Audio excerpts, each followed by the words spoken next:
kemudian Allah Subhanahu Wa Taala akan datang bersama dengan malaikat yang berbaris-baris. Setelah 7 lapisan langit ni. Ni kata Ibnu Abbas.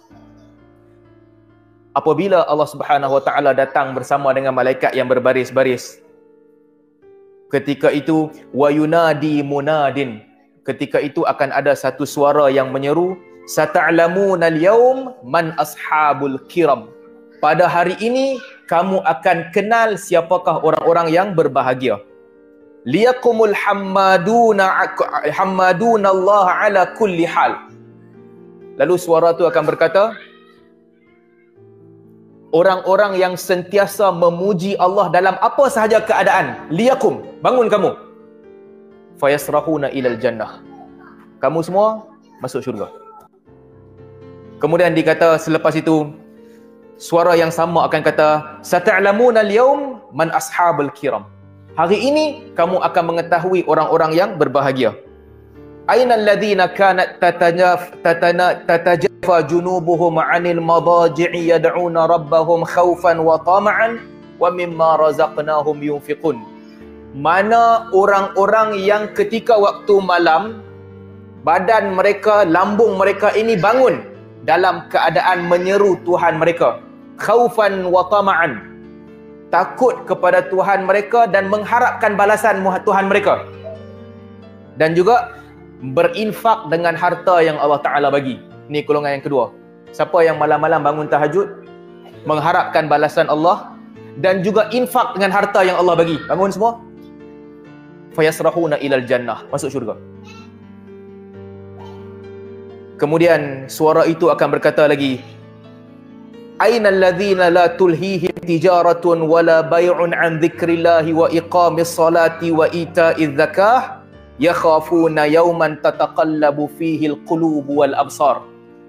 Mana orang-orang yang perniagaan dan jual beli tidak melalaikan mereka daripada mengingati Allah, mendirikan solat dan membayar zakat. Mereka takut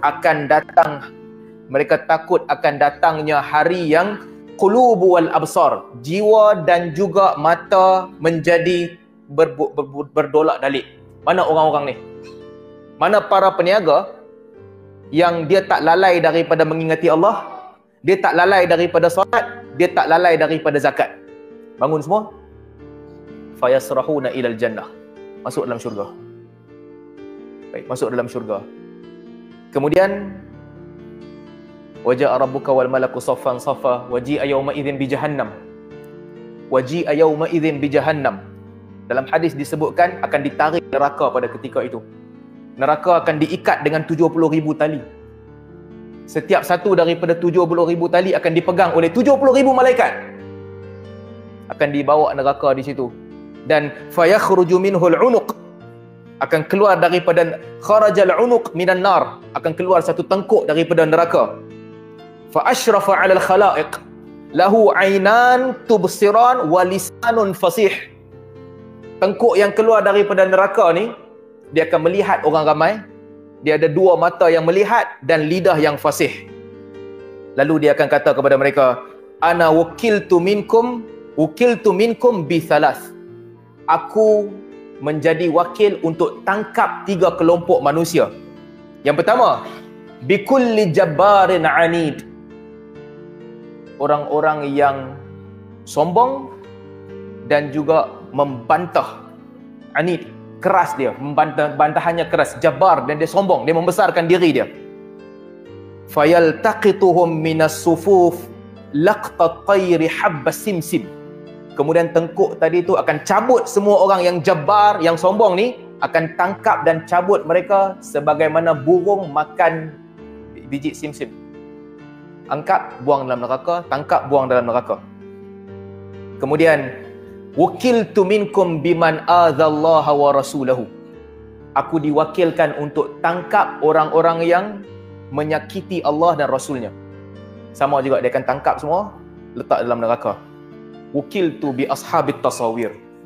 Aku diwakilkan untuk yang ketiga, menangkap orang-orang yang simpan gambar-gambar berhala-berhala yang dimuliakan, patung-patung yang dimuliakan. Semua mereka akan ditangkap, diletakkan dalam neraka. Kemudian berlakunya hisab. Lepas tu berlaku hisab. Jadi kisah yang disebutkan oleh Ibnu Abbas ni ada beberapa perkara di sini. Satu, kisah ini diletakkan untuk mentafsirkan ayat Tuhanmu datang bersama dengan malaikat yang berbaris-baris. Satu. Yang kedua, kisah ini menunjukkan kepada kita juga, kalau tengok hadis Abu Hurairah tadi, nanti di akhirat akan berlaku permintaan daripada Nabi SAW kepada Allah Subhanahu Wa Taala. Wa'adtani syafa'ah, ya Allah, Engkau telah menjanjikan kepada aku syafaat. Allah akan jawab pertanyaan Nabi SAW, aku bagi kepada kamu syafaat. Yang kedua. Yang ketiga, ada 6 golongan yang ada privilege. Direct ke syurga, direct ke neraka. Orang-orang yang bangun tahajud dan juga infak, 1. Orang-orang yang senang ke, susah ke, dia sentiasa memuji Allah, 2.